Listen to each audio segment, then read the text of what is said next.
युद्धकाल में सबसे मूल्यवान निधि होती है सूचनाएं और जानकारियां। शत्रु पक्ष की सूचनाएं और जानकारियां हमें बहुत कुछ बता सकती हैं, और जब हम इन्हें प्राप्त कर लेते हैं तो ये हमारी व्यूह रचना को बल ही नहीं देती, आधार भी देती हैं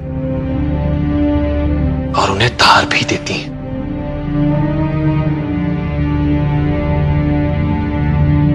सामरिक महत्व की असरदार सूचनाओं के बल पर बड़े से बड़े युद्धों के परिणाम बदल जाते हैं। युद्ध में शत्रु को असावधान और निश्चिंत करने से बड़ा कोई शस्त्र नहीं होता। इसलिए युद्ध जीतने के लिए युद्ध काल में ही शत्रु को विश्वास दिला दो कि वास्तव में युद्ध वही जीत रहा है। वो निश्चिंत हो जाता है, उसके लड़ने की भूख शांत हो जाती है।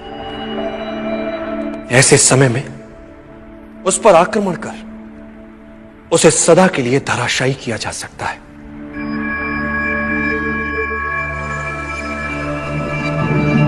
सदैव याद रखो, युद्ध कला को मुख्य 5 तत्व नियंत्रित करते हैं। स्वर्ग या भाग्य, धरती या कर्म, सेनापति, संचालन विधि एवं अनुशासन, और इन सबसे ऊपर सबसे महत्वपूर्ण है नैतिक नियम। नैतिक नियम वो नियम होता है जिसमें प्रभाव और विश्वास के कारण प्रजा अपने राजा के प्रति प्रतिबद्ध रहती है। राजा के प्रति यह प्रतिबद्धता एक ऐसा नैतिक जाल होता है जिसमें उलझाकर आप जनता से जो चाहे करवा सकते हैं। आप जनता को आशा के जाल में इस नैतिकता से उलझा सकते हैं, जबकि वास्तविकता में आशा हो ही ना। आप इस नैतिक जाल की सहायता से जनता को आशा ना होते हुए भी यह विश्वास दिला सकते हैं कि आशा है।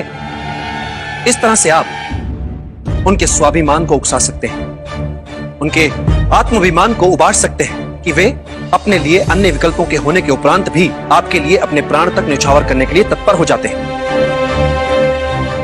चाणक्य सदा कहते थे कि युद्ध करके शत्रु पर विजय प्राप्त करने में कोई बड़ी बात नहीं।